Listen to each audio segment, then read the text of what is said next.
Hi குட்டீஸ். இன்றைக்கி நம்ம கிளாஸில் என்ன கற்றுக்க போகிறோன்னா ஹிந்தி வெவல்ஸ் எப்படி எழுதணும். அதாவது ஹிந்தி லெட்டர்ஸ் ஸ்டார்டிங் இதெல்லாம் இருக்கலாம். இதை நம்ம எப்படி எழுதணும் நம்ம இப்போ பார்க்க போகிறோம். அது ஃபர்ஸ்ட் வந்து நீங்கள் என்ன பண்ணுங்கன்னா ஃபர்ஸ்ட் ஒரு த்ரீ மாதிரி வரைஞ்சிக்கோங்க. ஏன்னா சின்ன பிள்ளைகளுக்கு அப்போ தான் புரியும். வரைஞ்சிட்டு இப்படி ஒரு லைன் போட்டு ஒரு கர்வ் அவங்கள்ட்ட என்ன சொல்லணும், ஒரு த்ரீ மாதிரி போட்டு த்ரீலேருந்து இப்படி ஒரு லைன் ஜாயின் பண்ணுங்கம்மா.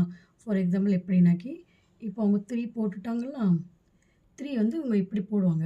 அது கூட நம்ம என்ன பண்ணோம், கொஞ்சம் எக்ஸ்டெண்ட் நம்ம என்ன ஒரு டேல் மாதிரி போடு அப்படின்னு சொன்னால் அவங்களுக்கு எப்படி இருக்கும், அது கொஞ்சம் ஈஸியாக இருக்கும். சரிங்களா, மறுபடியும் காட்டுறேன். ஏன்னா இது வந்து நம்மளுக்கு பேசிக்கே இது தான். ஃபர்ஸ்ட் என்னது, ஒரு த்ரீ மாதிரி போட்டாங்களா, அதுக்கப்புறம் இதுலேருந்தே ஒரு லைன், ஒரு கர்வ், லைன் சொல்லக்கூடாது, ஒரு கர்வ் மாதிரி, ஓகேங்களா, ஒரு டெயில் வரைஞ்சிக்கோ அப்படிங்கணும். அதுக்கப்புறம் என்ன, இதுலேருந்து ஒரு லைன் போடணும். அதுக்கப்புறம் இன்னொரு ஒரு லைன். நீங்கள் எப்படி சொல்லிக் கொடுக்கலாம், ஒரு த்ரீ வரைஞ்சிருச்சு, ஒரு கர்வ் போடு, ஒரு ஸ்லீப்பிங் லைன், தென் ஒரு ஸ்டாண்டிங் லைன் போடுமா. அதுக்கப்புறம்லாம் ஒரு ஸ்லீப்பிங் லைன், அது என்ன பண்ணக்கூடாது, இந்த த்ரீயை டச் பண்ணக்கூடாது அப்படின்னு என்னது ஈஸியாக உங்கள் பிள்ளைகளுக்கு நீங்கள் என்ன பண்ணலாம், சொல்லிக் கொடுக்கலாம். இப்போ இது வந்து நம்மளுக்கு ஒரு லெட்டர் ஃபார்ம் ஆயிடுச்சு. என்ன ஃபார்மாக, என்னது, ஒரு த்ரீ போட்டு ஒரு கர்வ் போட்டு ஒரு sleeping line, standing line and sleeping line. இது வந்து நமக்கு லெட்டர்ஸ் என்ன ஆயிடுச்சு, ஆயிடுச்சு. இப்போ இதுக்கு அடுத்தால உள்ள லெட்டர்னால் என்ன, ஒரு லைன் எக்ஸ்டெண்ட் பண்ணிக்கோங்க. இதே மாதிரி த்ரீ போடுங்க, போட்டுட்டு ஒரு கர்வ், ஓடையில் ஒரு லைன், தென் ஒரு லைன், தென் ஒரு லைன். இது நம்ம மறுபடியும் எழுதிட்டோமா, இது கூட இன்னும் ஒரு லைன். இப்போ இது என்ன ஆயிடுச்சு, ஆயிடுச்சு. என்ன ஆயிடுச்சு, இது ஓகேங்களா. இது இது ஈஸியாக சொல்லி கொடுத்துடலாம். ஒரு த்ரீ போட சொல்லுங்கள். ஏன்னா வந்து குட்டி பிள்ளைகளுக்கு வந்து நமக்கு இது வந்து ரொம்ப ஈஸி. பட் அவங்களுக்கு வந்து இப்போ வந்து பென்சில் பிடிப்பாங்க, சாக் பிடிப்பாங்க, எல்லாமே அவங்களுக்கு ஃபஸ்ட்டாக இருக்கும். ஸோ ஒரு த்ரீ போட்டு ஒரு டெயில் மாதிரி வரைய சொல்லிவிட்டு ஊடையில் ஒரு sleeping line, standing line and sleeping line. Then அது பக்கத்தில் இன்னொரு லைன் போட்டால் என்னது, அது இது இது நம்ம தமிழையும் ஹிந்தியும் மிக்ஸ் பண்ணிடக்கூடாது. இது சே அனார், சே ஆம். இப்போ தேர்ட் லெட்டர் வந்து என்னதுனாக்கி இந்த சைடில் இண்டிகேட் பண்ணுற பாருங்க, என்னது, இப்போ இதை பிள்ளைகளுக்கு எப்படி சொல்லிக் கொடுக்கலாம். ஃபஸ்ட்டு நீங்கள் என்ன பண்ணுங்கள், ஒரு லைன் போட சொல்லுங்கள், குட்டியாக ஒரு லைன். தென் அந்த லைன்லேருந்து ஒரு எஸ் வரைய சொல்லுங்கள். ஒரு எஸ் வரைய சொன்னீங்கன்னா இப்படி வரும், ஓகேங்களா. இந்த எஸ்லேருந்து பிள்ளைல ஒரு நாட் எப்படி போடலாம், இப்படி ஒரு கர்வ் மாதிரி போடு, ஒரு ஸ்டாண்டிங் லைன் போடு, அந்த மாதிரி சொல்லி இப்படி கொண்டு வந்து இப்படி, ஓகேங்களா. இப்படி போட்டு என்ன ஒரு line, it's and horizontal line, ஓகேங்களா. ஃபஸ்ட்டு ஸ்டாண்டிங் லைன் ஒரு வெர்டிக்கல் லைன் நீங்கள் சொல்லிக் கொடுக்கலாம். தென் அதுக்கப்புறம் ரைட் லெட்டர் எஸ் சொல்லலாம். ரைட் லெட்டர் எஸ் சொன்ன பிறகு அதுலேருந்து ஒரு லைன் கீழே இழுங்கம்மா, ஒரு குட்டியாக ஒரு டாட் போட்டு கீழே இருங்க. இல்லை சும்மாவே நம்ம என்ன பண்ணலாம், இழுக்கலாம். ஸோ நம்மளுக்கு இது என்ன ஆயிடுச்சு, ஆயிடுச்சு. சரியா, அப்போ ஈலேருந்து நமக்கு என்ன வருது அப்படின்னாக்கி ஈஸே இம்லி. இம்லியில் என்ன, நம்ம புளி சாப்பிடுவோம்ல, புளி, அதுதான் என்ன சொல்லுவாங்க, இம்லின்னு சொல்லுவாங்க. ஸோ இது வந்து நமக்கு என்ன ஆயிடுச்சு, இப்போ நம்ம ரெண்டாவது மீன்ஸ் ஃபோர்த் நெக்ஸ்ட்டு இது வந்து சோட்டாயிங்க சின்ன இதுக்கு அடுத்தளவில் நீங்கள் பண்ணும்போது அதுவும் இதே மெத்தட் தான். Right one line, then right yes, அதுக்கப்புறம் ஒரு லைன் எடுங்க கீழே, தென் இதில் ஒரு லைன், ஓகேங்களா. இல்லை ஒரு லைன் போடுவார், நம்மளுக்கு ஒரு சி மாதிரி எப்படி போடலாம், பிள்ளைகளுக்கு எப்படி இதை சொல்லிக் கொடுக்கலாம். நீ கொஷின் மார்க் இப்படி போடுறாலாமா, இந்த கொஷின் மார்க்கை நீ என்ன பண்ணு, இப்படி போடு. ஃபார் எக்ஸாம்பிள் இது எதுக்கு போடலாம், எஃப், நம்ம ஸ்மால் எஃப் எழுதுறோம்ல, இந்த மாதிரி என்ன சொல்லலாம், இதுக்கு மேலே இருக்குது, நீ என்ன பண்ணுமா, இதை இப்படி போடு. சரி, மறுபடியும் காட்டுறீங்க பாருங்க, ஒரு லைன், ஓகேங்களா. ஸோ அந்த லைனை தொடர்ந்து இதை டச் பண்ணணும். டச் பண்ணி ஒரு எஸ் முடிச்சிச்சா. ஸோ அதுக்கு கீழே ஒரு லைன் இழுங்க, தென் ஒரு லைன் போடுங்க. Then you have to right F மாதிரி என்ன பண்ணும், கர்வ். இப்படி ஒரு கர்வ் போட்டுருங்க. ஓகேங்களா? ஸோ உங்களுக்கு இது வந்து இ, இது வந்து இ. ஸோ இம்லி, ஈசே, ஈக். ஈக்குங்க முடிச்சு என்ன சொல்லலாம்? Sugar cane. ஈக்கு முடிஞ்சு நம்ம கரும்பு சாப்பிடுவோம்ல, பெரிய கரும்பு. அதுதான் என்னது? ஈக். ஈக். छोटा ई, बड़ा ई. சரிங்களா? छोटा ஈக்கு இம்லி, बड़ा ஈக்கு ஈக். ஃபிஃப்த் லெட்டர் வந்து சிம்பிள், ரொம்ப சிம்பிள். எப்படின்னா, இதில் பாருங்கள், இதில் ரைட்ல நம்ம ஆக்கு ஒரு 3 போட்டு ஒரு லைன் மாதிரி இழுத்தோமா மேலே, இவ்வளோதான். இதுக்கு மேலே ஒரு சின்ன லைன். ஓகேங்களா? எப்போவுமே ஹிந்தி எழுத முச்சு நம்ம எழுதுறது மேலே தான் நமக்கு என்ன வரும்? லைன்ஸ் வரும். சரிங்களா? இப்போது ரைட், இப்போ ஊ சின்ன ஊ, இது சோட்டி ஊ. சின்னதுன்னா என்னது? சோட்டி. ஒரு 3 போட்டு ஒரு லைன் இப்படி இழுத்து நம்ம ஆ போடுறோம்ல, அதே மாதிரி தான், வேறு எந்த ஒரு மெத்தடும் இல்லை. ஒரு 3 போட்டு ஒரு சின்னதாக ஒரு லைன். தென் அதுக்கப்புறம் மேலே அந்த ஊவை டச் பண்ணுற மாதிரி ஒரு லைன், ஸ்லிப்பிங் லைன், ஒரு ஹாரிசான்டல் லைன். நீங்கள் எப்படி பிள்ளைகள் சொல்லி கொடுங்களோ அதே மாதிரி நம்ம என்ன பண்ணலாம்? போடலாம். இது ஊ. சரியா? இது வந்து சோட்டி ஊ. சோட்டி ஊங்க முச்சில் நம்மளுக்கு வந்து சின்ன ஊ. உள்ளு. உள்ளுனா என்ன? அவுள். அவுள்னா ஆந்தை. சரிங்களா? ஊங்க சோட்டி ஊங்க முச்சில் ஆந்தை. இது இப்போ பெரிய ஊ எப்படி எழுதணும் அப்படின்னாக்கி, நம்ம அதே மாதிரி தான், நத்திங் பட் இல்லை 3. அதே மாதிரி 3 எழுதி அதே மாதிரி ஒரு லைன் கொண்டு போங்க. பிள்ளைகள் சொல்லுங்கள், நம்ம ஆ எப்படி எழுதணும்? அதே மாதிரி தான் என்னம்மா பண்ணணும்? எழுதணும். அதுக்கப்புறம் நம்ம ஆக்கு என்ன பண்ணோம்? இப்படி 3 போட்டு இதில் ஒரு லைன் போட்டு இப்படி லைன் போட்டோம்ல, இது அப்படி வராது. ஒரு 3 மாதிரி போட்டு இங்கேருந்து ஒரு லைன் கீழே கர்வ் மாதிரி ஒரு சும்மா ஒரு டெயில் வரைஞ்சா எப்படி இருக்கும்? அந்த மாதிரி கீழே வர அது வரையணும். வரைஞ்சிச்சு இந்த 3 மேலே இந்த எட்ஜ் இருக்கலாம், இது ஸ்டார்டிங் இது. இதில் என்ன பண்ணணும்? அந்த லைன் டச் பண்ணணும். ஓகேங்களா? ஊ. இது சோட்டா ஊ, இது படி ஊ. இதில் என்ன வரும்? ஊண்ட். ஊல். ஊண்ட்னா என்ன? கேமல், ஒட்டகம். ஒட்டகம் வரும். இதில் வந்து ஆந்தை, அவுள், ஆந்தை வரும். சரிங்களா? சோட்டி ஊ, படி ஊ. இது ஊ, ஊ. சரிங்களா? இது வந்து நம்மளுக்கு 5th and 6th லெட்டர். ஊ, ஊ. நெக்ஸ்ட் லெட்டர் எதுனா? ரீ. ரீ இல்லைனா ரூ. இந்த ரெண்டில் எந்த வேர்ட்னாலும் யூஸ் பண்ணிக்கலாம். இல்லைன்னா சின்னதாக எழுதுறேன் பாருங்க. ஒரு லைன் இந்த சைடு வருது, தென் ஈ மாதிரி. ஓகே, இதை எப்படி பிள்ளைகளுக்கு சொல்லிக்கலாம்? இது கொஞ்சம் ட்ரிக்கியாக இருக்கும். ஏன்னா அது குட்டி பிள்ளைகளுங்களனால நம்மளுக்கு வந்து கொஞ்சம் கஷ்டம். கொஞ்சம் இல்லை, ரொம்பவே கஷ்டம் தான் உங்களுக்கு. இது எப்படி நீங்கள் ஈஸியாக சொல்லிக் கொடுக்கணும் அப்படின்னா, இப்போ நம்ம இங்கிலீஷில் என்ன பண்ணுவோம்? கே எழுதுகிறோமா? இது வந்து ஆல்ஃபாபெட்டிக்கல் லெட்டர்ஸ். கே எழுதுகிறோமா? இதை நீங்கள் என்ன பண்ணணும்? ரிவர்ஸில் போடுமா? அப்படி இல்லைனா ஒரு கண்ணாடி வச்சு காட்டலாம். கண்ணாடி காட்டிட்டு, பாப்பா இதில் என்ன தெரியுது? இல்லை தம்பி இதில் என்ன தெரியுது உனக்கு? அப்போ அது ஆப்போசிட் ரெஃப்ளெக்ஷன்ஸ் கொடுக்கும். அது கொடுக்கும்போது நம்மளுக்கு எப்படி வரும்னா, இந்த கே வந்து நமக்கு இப்படி வந்துடும். சரிங்களா? பர்ஃபெக்டாலாம் பெறவு பார்த்துக்கலாம். ஃபர்ஸ்ட் அவங்க வந்து அதுக்கு தகுந்தாப்பில் எழுதணும். இப்போ இது ஆப்போசிட் கே போட்டோமா? இல்லை, இது வந்து நார்மல் ஆல்ஃபாபெட்டிக்கல் கே. இந்த ஆல்ஃபாபெட்டிக்கல் கே நம்ம என்ன பண்ணுறோம்? ஆப்போசிட்டில் போடுறோம். அப்போது இந்த கே வந்து இந்த வி ஷேப் வந்து நம்மளுக்கு இங்கே வருது. ஹிந்தியில் எங்கே வரும்? இந்த சைடில் வரும். தட் மீன்ஸ் லெஃப்ட் சைடு வரும். ரைட் சைடில் வராது, லெஃப்ட் சைடில் வரும். இப்போ ரைட் சைடில் என்ன எழுதலாம்னா, நம்ம கர்சிவ் ரைட் இ போடுவோம்ல, சும்மா சிம்பிளாக பிள்ளைகள் சொல்லிக் கொடுக்கணும். கர்சிவ் ரைட்டிங்கில் இ போடுவோம்ல, அதே மாதிரி நம்ம அது இங்கிலீஷில் கொஞ்சம் வித்தியாசமாக போடுவோம். பட் அதுக்கு ரிலேட்டடாக இதில் இருந்து லைன் எடுத்து இப்படி எடுத்து அதே மாதிரி. ஓகேங்களா? ஸோ இது வந்து ரீ இல்லைனா ரூ அப்படி சொல்லலாம். அதுக்கு மேலே என்னது? ஒரு ஸ்லிப்பிங் லைன் ஒரு horizontal line, as you like.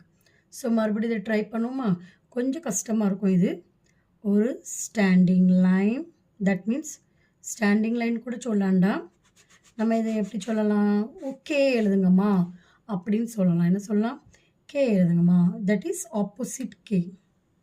நம்ம இங்கிலீஷ் கே வந்து இப்படி வரும், ஆனால் இந்த கே வந்து எப்படி வரும்? இதில் வரும். ஸோ ஆப்போசிட்டாக ஒரு கே எழுதிட்டாங்களா? ஸோ அதுக்கப்புறம் ஒரு கர்சிவ் ரைட்டிங்கில் இ எழுதுங்க. இதுவுமே அவங்களுக்கு கஷ்டமாக தான் இருக்கும். சரி, போக என்ன பண்ணிடுவாங்க? பழகிடுவாங்க. ஸோ ஒரு ஆப்போசிட்டில் இ எழுதிட்டோமா? ஸோ அதுக்கப்புறம் என்ன பாரு, மேலே ஒரு லைன் போடுங்க. ஸோ திஸ் இஸ் கால்ட் ரீ ஆர் ரூ, ரெண்டுமே சொல்லலாம். இது ரீ ஃபார் ரிஷி. ரிஷினா என்ன சொல்லுவாங்க? இந்த சாமியாரா போகிறாங்கங்க, சாமியாராக இருப்பாங்கல்ல, சேஜ் தமிழத்தில் சாமியார். ஓகேவா? ஸோ அவங்களுக்கு என்ன சொல்லுவாங்க? ரிஷி. என்ன சொல்லுவாங்க? ரிஷி. ரீ. ஓகேங்களா? Very simple. கேயை ஆப்போசிட்டில் எழுதிட்டு தென் அது கூட ஒரு கர்சிவ் ரைட்டிங் போட்டு மேலே ஒரு லைன், அவ்வளோதான். ரீ. ஓகே, இப்போ நம்ம நெக்ஸ்ட் லெட்டர் என்னென்னா ஏ பார்க்க போகிறோம். ஏ எப்படி இருக்கும்? இது ரொம்ப simple. Just one line, one curve, one line. That's it. சரிங்களா? இது ஈஸியாக இருக்கும். ஃபர்ஸ்ட் ஒரு லைன் போட சொல்லுங்கள் பிள்ளையில. தென் ஒரு லைன் போட்டுட்டு அதுக்கப்புறம் ஒரு சின்ன கர்வ் மாதிரி. சரிங்களா? ஒரு சின்ன கர்வ் பார்த்தீங்களா? ஸ்ட்ரெயிட்டாக இல்லை, ஸ்லிப்பிங் லைனும் கிடையாது. ஒரு சின்ன கர்வ் கொடுத்து ஒரு லைன். தென் அதே மாதிரி இதில் என்னது? ஒரு சின்ன கர்வ் கொடுத்து ஒரு லைன். இது எப்படி தெரியுது? ஒரு காது வரைஞ்ச மாதிரி இருக்கா? குட்டியாக ஒரு காது. அதே மாதிரி ஒரு கார்ட்டூன் கேரக்டர் வச்சு நீங்கள் சொல்லிக் கொடுக்கலாம்.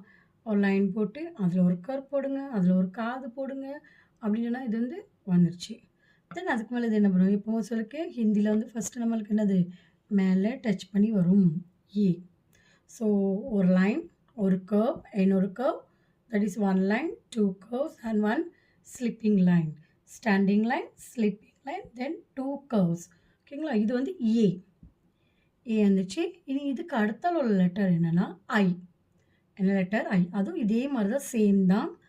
ஒரு லைன், தென் ஒரு கர்வ், தென் ஒரு கர்வ், தென் ஒரு line, then again up straight one line. புரிச்சா? இது வந்து ஏன்னு சொல்லக்கூடாது. எல்லா இல்லை நம்ம எப்படி படிக்கணும்னா தமிழில் ஆ இ அந்த மாதிரி படிக்கணும். அதே மாதிரி தான் இப்போ என்னது ட்ரெண்டிங் பிள்ளைகளுக்கு மனப்பாடம் ஆகணுங்கிறதுக்காக நம்மளை மாதிரி டீச்சர்ஸ் தான் என்ன பண்ணுறாங்க, பிள்ளைகளை அதே ட்ரெண்டில் கொண்டு போகிறாங்க.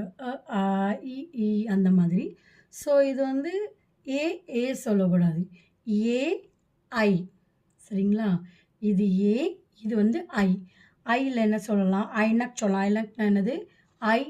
ஐநக் வந்து என்னது? நம்மளுக்கு கண்ணாடி இருக்கலாம், அது ஐநக் சொல்லலாம். இப்போ ஏலேருந்து ஏக் சொல்லலாம்.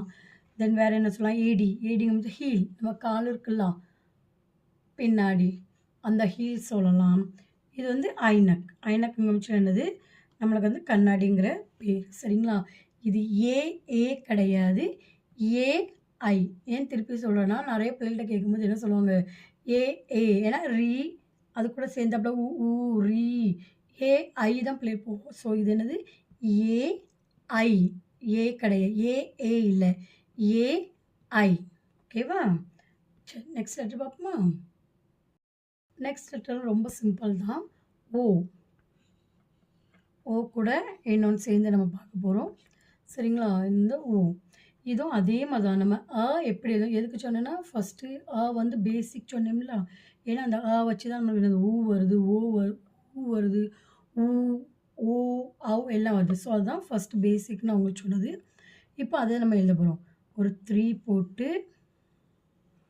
ஒரு லைன் போட்டு கர்வ் மாதிரி, தென் ஒரு ஸ்லீப்பிங் லைன், தென் ஒரு standing line, then one line. ஓகேங்களா? இது வந்து நம்மளுக்கு ஆயிடுச்சு. இப்போ இது கூட ஒரு லைன் போட்டாக்கி ஆ.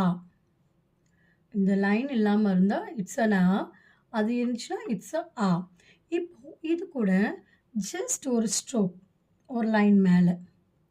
இது வந்து என்னது? இது சிலவங்க இப்படியும் எழுதுவாங்க. ஸோ அது ப்ராப்ளம் கிடையாது. நீங்கள் இப்படியும் எழுதலாம், இப்படியும் எழுதலாம். ஸோ அதெல்லாம் ப்ராப்ளம் இல்லை. மேலே நீங்கள் ரவுண்ட் போட்டு எழுதலாம், இப்படி எழுதலாம். சின்ன பிள்ளைகளுக்கு ஃபஸ்ட்டு நம்ம சொல்லிக் கொடுக்கணும். நம்மளுக்கு ஃபஸ்ட் பேசிக் ரொம்ப சிம்பிளாக சொல்லிக் கொடுத்தா போதும். போட்டு மீன்ஸ் இப்படி சொல்லி கொடுங்க. ஒரு 3 போட்டு ஒரு ஸ்லீப்பிங் லைன், ஒரு standing line, then right sleeping line. அது பக்கத்தில் எழுதுங்க. ஆக்கு கூட ஒரு ஸ்டாண்டிங் லைன் வரும். Then one stroke. It can be a curved one or a straight one. So அதில் ஒரு ப்ராப்ளம் இல்லை. இது வந்து என்ன சொல்லுவோம்? சொல்லுவோம். இப்போ அவும் அதே மாதிரி தான்.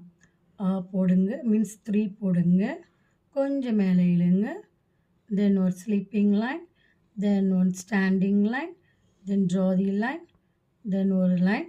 இதுக்கு என்ன ஆகும்னா 2 ஸ்ட்ரோக் வரும். எத்தனை வரும்? 2.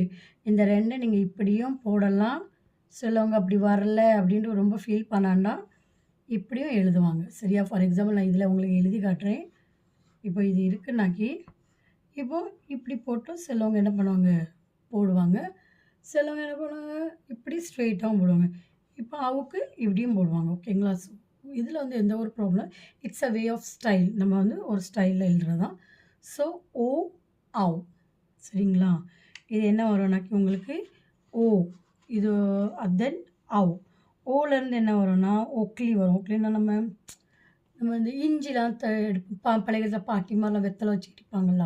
அது வந்து ஓ. ஒக்லி. அவங்க மிச்சல அவுரத். அவுரத்னா யார்? லேடீஸ். வுமன்ஸ் இந்த அம்மாமார்லாம் இருக்காங்க. அவங்கள என்ன சொல்லுவாங்க? அவுரத் சொல்லுவாங்க ஹிந்தியில. ஸோ ஓ, ஒக்லி, அவ், அவுரத். ஓகே. சரி. நெக்ஸ்ட் இப்போ நம்ம என்ன பண்ணோம்னா, அன். இத அன் சொல்லுவாங்க. சிலவங்க சொல்லுவாங்க. ஸோ அதெல்லாம் ஒண்ணும் இல்ல. அன்னும் சொல்லலாம், அம்மும் சொல்லலாம். சரியா? அதுவும் சேம் தான். Just 3 then draw the line, then sleeping line, standing line, then draw and 1 point. இதில என்ன சொல்லலாம் பிள்ளைகளுக்கு? 3 வரைங்க. 3 கொஞ்சம் லைன் எழுங்க. தென் ஒரு ஸ்லீப்பிங் லைன், ஒரு ஸ்டாண்டிங் லைன், தென் 3 லைன். தென் இதில என்ன சொல்லுவாங்க? ஒரு டாட் வைங்க. உங்களுக்கு பிடிச்ச மாரி டாட் சின்னதா வைங்க, பெருசா வைங்க. ஆனா அது வந்து ரொம்ப பெருசா போயிராம, ரொம்ப குட்டியா. சரியா? இது வந்து அன்னு சொல்லுவாங்க. அம்முன்ஸும் சொல்லுவாங்க. சரிங்களா? அன், அம். 2மே இதுக்கு வந்து ப்ரொனன்சியேஷன் பண்ணுவாங்க. தென் அதே மாரி அஹவும் சேம் தான். ஜஸ்ட் 3 தென் 1 லைன், தென் ஜஸ்ட் ஓகே. இதில என்ன ஆகும்னா, நம்மளுக்கு சைட்ல புள்ளி வரும். இதில சைட்ல புள்ளி வரும். சைட்ல இந்த லைனுக்கு அடுத்தால தான் நமக்கு என்ன வரும்? இதில புள்ளி வரும். இது என்ன சொல்லலாம்? அண்டா. அண்டான்னா என்ன? எக் முட்டை. தென் அங்கூர். அங்கூர் மின்ஸ் கிரேப்ஸ். உங்களுக்கு அத ரீடிங் நான் பண்ணி காட்டும்போது, உங்களுக்கு பிக்சரோட புக்ல இருக்கு. அத நான் உங்களுக்கு காட்டுறேன். அஹ. அஹக்கு வந்து மோஸ்ட்லி நமக்கு என்ன வராது? லெட்டர்ஸ் வந்து மோஸ்ட்லி வராது. இப்போ நம்ம சிரிக்கும்போது அப்படி சிரிப்போம்ல, அந்த மாரி ஹ அந்த மாரி சவுண்ட் தான் வரும் அதுக்கு. சரி அதுக்கு வந்து மோஸ்ட்லி இது வர லெட்டர்ஸ் எதுவுமே நம்ம ஸ்வர் படிக்கும்போது அதில இல்ல. ஜஸ்ட் நம்மளுக்கு என்னது அந்த ஒரு சவுண்ட் அப்படிங்கிற சவுண்டு தான் வரும். ஓகேங்களா? ஸோ இதுவரை நம்ம டூ வரை எப்படி எழுதணும்னு பார்த்தோம். இத வந்து நான் இப்போ நெக்ஸ்ட் கிளாஸ்ல உங்களுக்கு என்னது? அத எப்படி ரீட் பண்ணலாம்? ஓகேங்களா? எப்படி ரீட் பண்ணலாம் அப்படிங்கிறத நான் உங்களுக்கு காட்டுறேன்.